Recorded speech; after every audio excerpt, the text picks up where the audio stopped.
Hello, everyone, and welcome to That Football Podcast. Once again, your weekly dose of everything football. I'm joined once again with Sammy Barry coming on the podcast. Thanks for coming on again today. Thanks for having me. Beautiful day out here in Jujuy, San Salvador. Yeah, it's nice for you to be back, even though it's pretty briefly. So I'm just going to get straight into it. So we've had a few sackings recently. More notably, Graham Potter sacked from West Ham. Your thoughts on that sacking?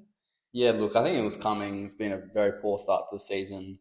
The fall off from obviously winning the Conference League with Moyes. Yeah, the West Ham standards have dropped for sure, so it's no surprise. Yeah, they were a half-decent club a few years ago, West Ham, but definitely dropped off. So obviously in a club statement, they said that results and the performances over the course of the second half of last season and the start of the 25-26 season this year have not matched expectations. 4 defeats in 5 games. Pretty bad. Rough start for a huge club, that's what I'd say. Yeah, it's pretty bad. Graham Potter, won 6 of 25 matches in charge of West Ham. Yeah, it's pretty rough numbers. His home form, West Ham always built on a good home form under Moyes. So yeah, those sort of numbers are just not going to hold up in the Premier League for West Ham. Disappointing because Graham Potter obviously did so well with Brighton all those years back. Tried his luck in Chelsea, didn't work out. Now West Ham didn't work out. It's a shame, really. We should have stuck at Brighton. Yeah. Another sacking immediately followed after that. Nuno Espirito Santo sacked from Nottingham Forest, which is kind of a weird one, don't you think? Because they were doing so well under Nuno. Yeah, this one was ridiculous. Absolutely ridiculous. I mean, I don't know what was going on with the whole owner thing there, but to sack him then get Ange in is just absurd, to be honest. He was with the club for 21 months. It's pretty big. Yeah, I mean, they finished third last season? Oh, no, didn't they finish? They finished fifth. Fifth. They didn't get UCL. They got Europa League. They were Europa League. Yeah. They were third like most of the season. Yeah, it was ridiculous. Yeah. To sack. I mean, then they got relegated the season before, so I mean, I've got no idea why they sacked him. There was some weird stuff going on, but for sure, I think it was the wrong decision. I mean, look at Ange since he's come in, they haven't won a game, so I mean, the proof's in the pudding. Yep, Ange Postecoglou immediately comes in, and it's not looking for good for him as well. But I've got it right here. I finished 7th last season, which is their highest finish since the 94-95 season, where they qualified for Europe for the first time in 3 decades. It's pretty big. I mean, under Steve Cooper, as I said, they just escaped relegation. Last year was a huge year for them. As I said, they were third most of the season. Chris Wood was on fire. They were loving life. Alanga was on fire. Gibbs White. So, yeah, it's been a massive disappointment this season for them. As I said, look, ridiculous to sack Santos, in my opinion. So I was looking online. I was looking at a few things, and the turning point really happened at the start of this season when Nuno Espirito Santo called out the owner, Marinakis. Basically, after that, tensions just went by, and I think Marinakis just had enough of him, just told him to go, even though all the success and good things he brought Nottingham Forest. Yeah, he sounds like a bit of a crazy owner.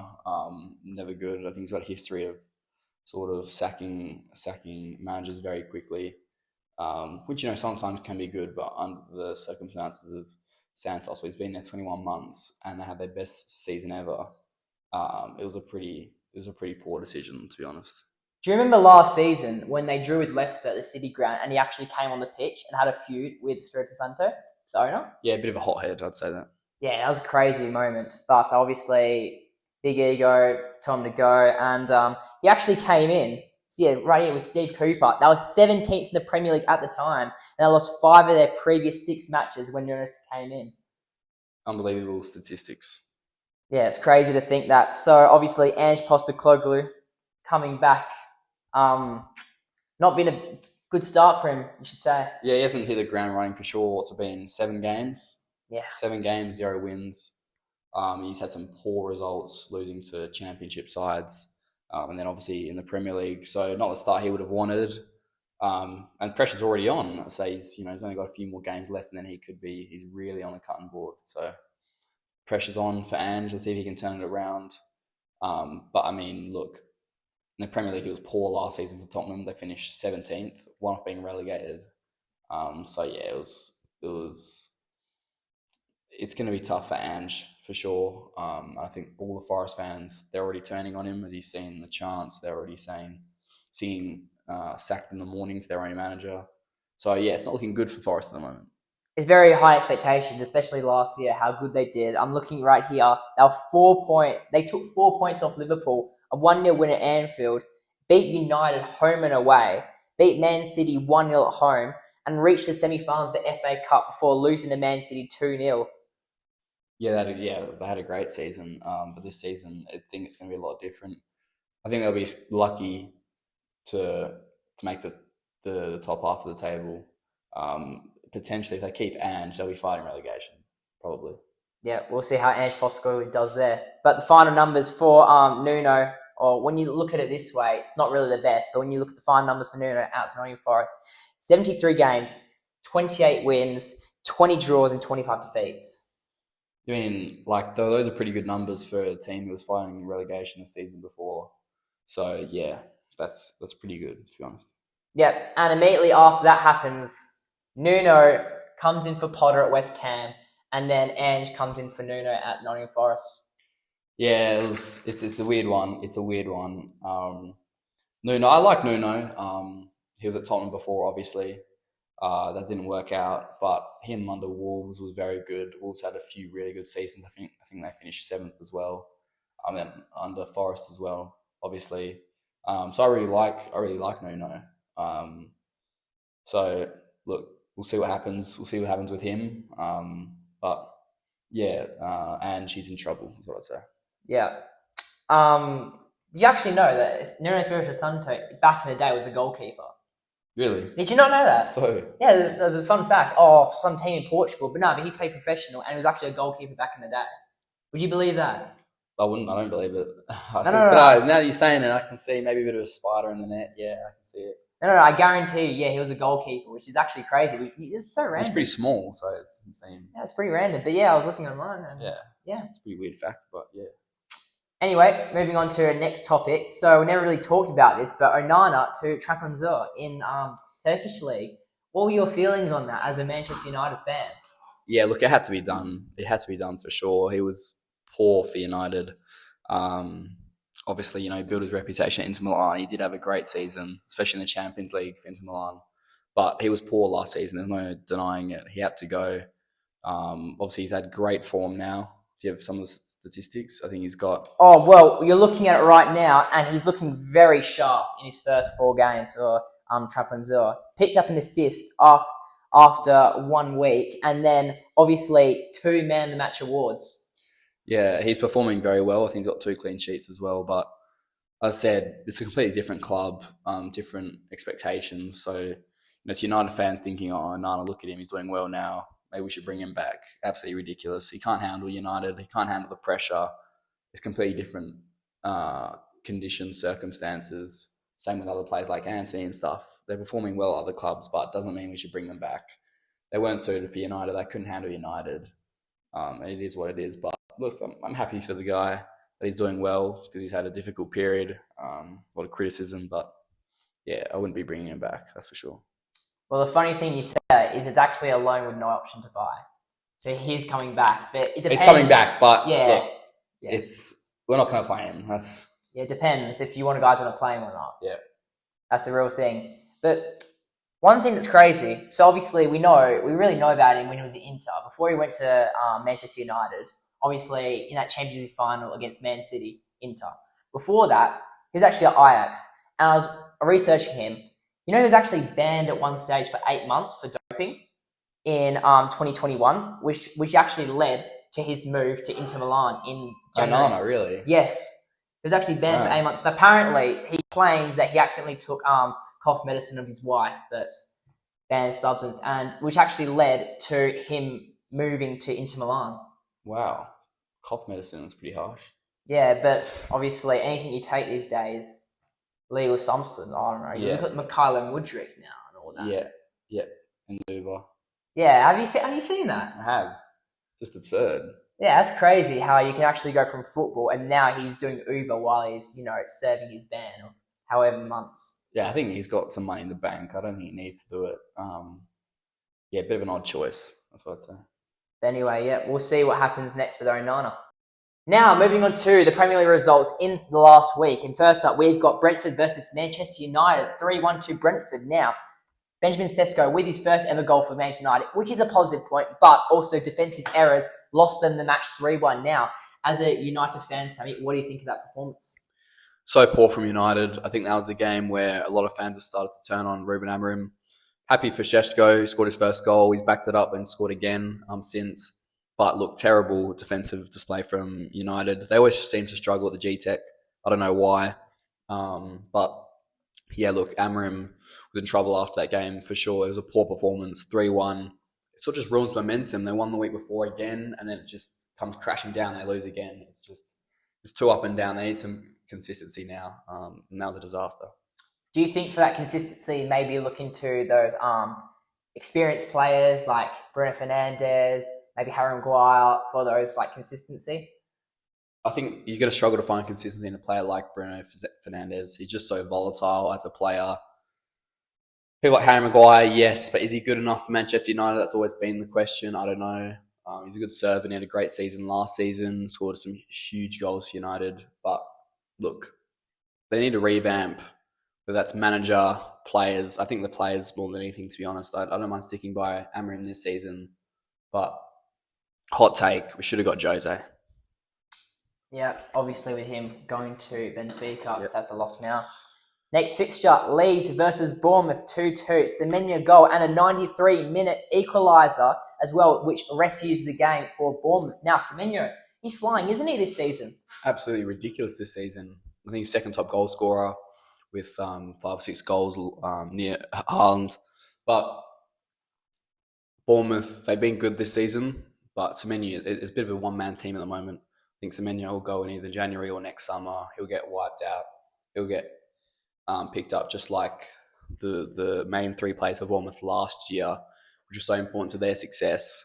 So can they keep him the whole season, or will he go in January? I think that will be Bournemouth's biggest target for January, to be honest, keeping Semenyo, because he's been unbelievable this season. I think it'll be a test of character. If Semenyo ends up leaving for, I don't know, for another Prem team or another team, big team across, Europe, there'd be a test of character for Bournemouth to see if they can do the same, how they're doing. But, it'll be only time will tell, I guess. We'll see, but I think Bournemouth, as for Leeds, look, they're always a force at Ellen Road, but they've done better this time around. Last time they came up, they were poor. They're doing better this season. Can they keep it up? We will see. Definitely. Next fixture, Chelsea versus Brighton, 3-1 to Brighton. Danny Welbeck with the double. Danny Welbeck. Everyone thought the guy was finished after he left Arsenal, but he had a great season last season and to score 2 goals against Chelsea. He's still at the races, the old man. But I think, look, it speaks more about Chelsea than it does Brighton. Chelsea's been absolutely poor this season. To lose 3-1 at home to Brighton, it's sort of flown under the radar. Everyone's criticising United so heavily. They did beat Liverpool, but apart from that, they've sort of flown under the radar as a team, underachieving. They've been poor this season. They came in with big expectations from winning the Club World Cup. But they've had a few injuries. But look, Chelsea, I don't know what's going on with them. They've been poor this season. It's simple as that. Another guy who can't escape the critics is definitely Chalobah with a red card. Now, as we previously mentioned in our last video, that he ended up conceding an own goal to Bayern Munich in the first match of the Champions League. So he can't escape the criticism, can he? He can't. I don't mind him. I think he had a good season last season. Bit of a bad start this season, but he's a young player still. So he's going to have his ups and downs. So we'll see how he responds as a young player. Perfect answer. Moving on, Manchester City 5-1 over Burnley. Stock standard, boring. Yeah, typical. Haaland double. Is he back? Well, he missed 2 penalties last night for his country. But look, I think for Man City, he normally starts the season well. So it's, can he keep it up like he did in the first season? He started well last season as well, but he dropped off slightly. So can he keep it up? That's the main thing. But City, stock standard win. Burnley been good this season, but just not good enough on the day. Pretty interesting and weird thing that actually came from this game. Berlin defender, 2 own goals. Now, the last time I remember that happened was Wout Fowles against Liverpool. Whip fouls against Liverpool. Yep, I remember. Yes, this guy got 2 own goals, so didn't help them in defence there. So obviously, easy 5-1 win for Man City. Stock standard. Moving down south to London, and now Crystal Palace. Man, this is definitely the fixture of the rounds. Crystal Palace 2-1 win over Liverpool. Eddie Nketiah. Definitely one of the games of the season. Huge win for Palace. Disaster for Liverpool. As Carragher said, it was coming. It was no surprise. They haven't been playing like champions. Palace definitely deserved the win. They had some big chances they missed as well. Palace have been unbelievable this season. So I think it was a well-deserved win for Palace. And Liverpool now three losses on the trot.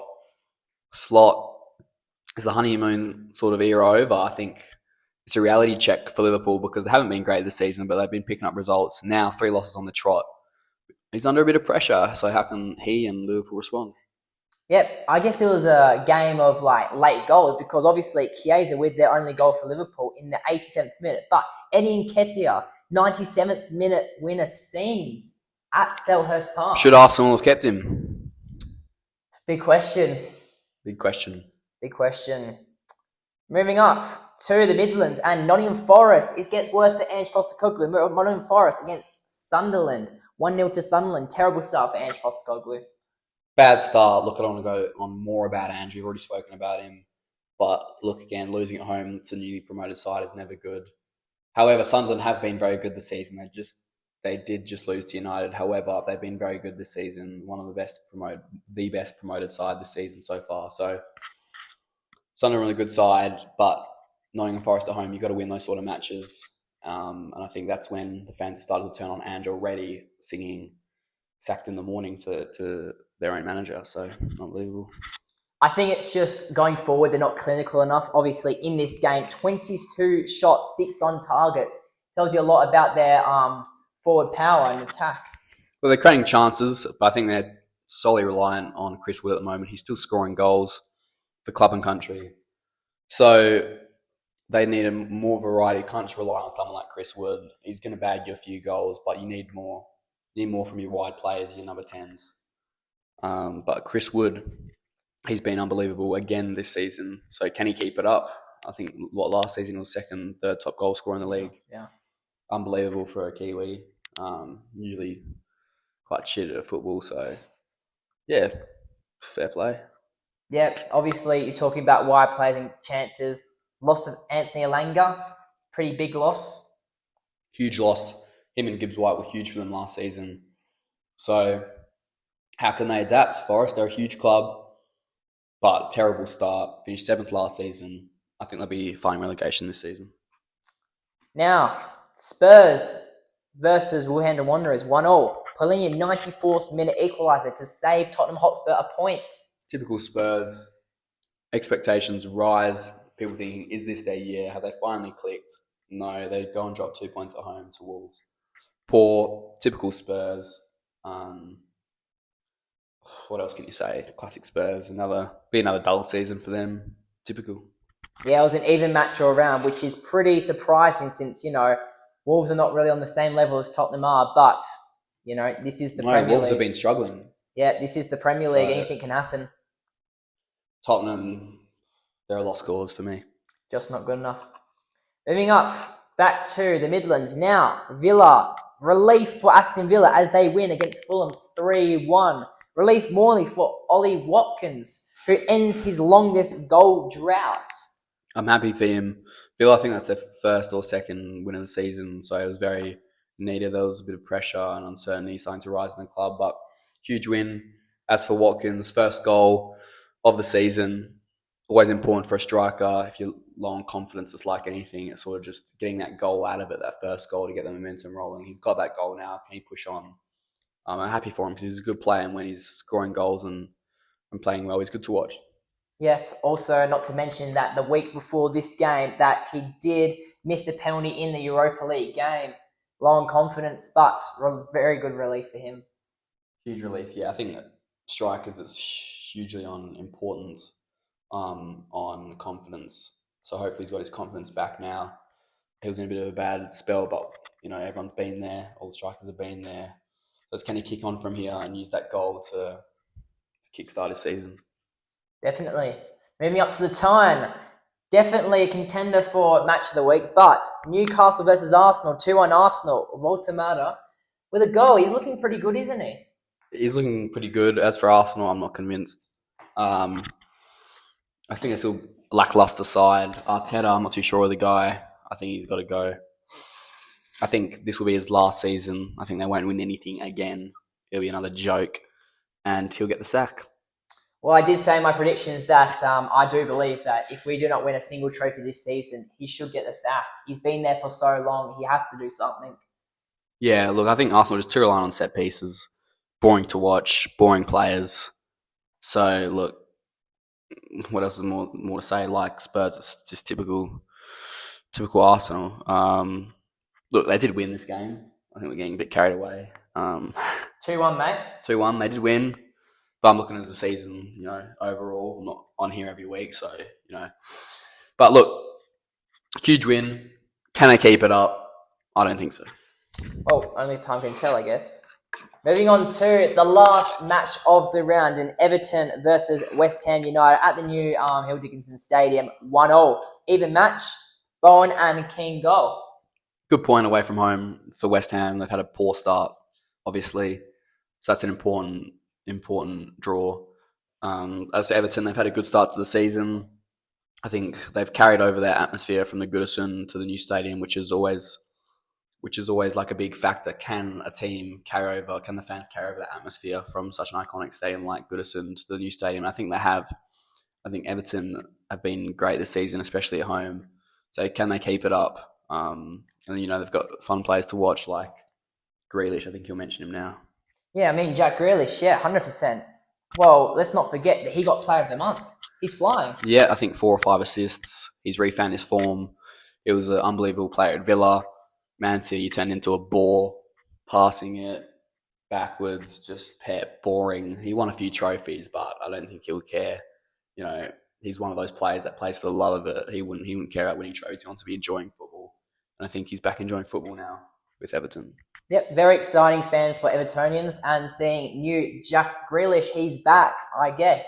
So, I think that's your weekly dose of Indie football. I think we've wrapped up everything for the week.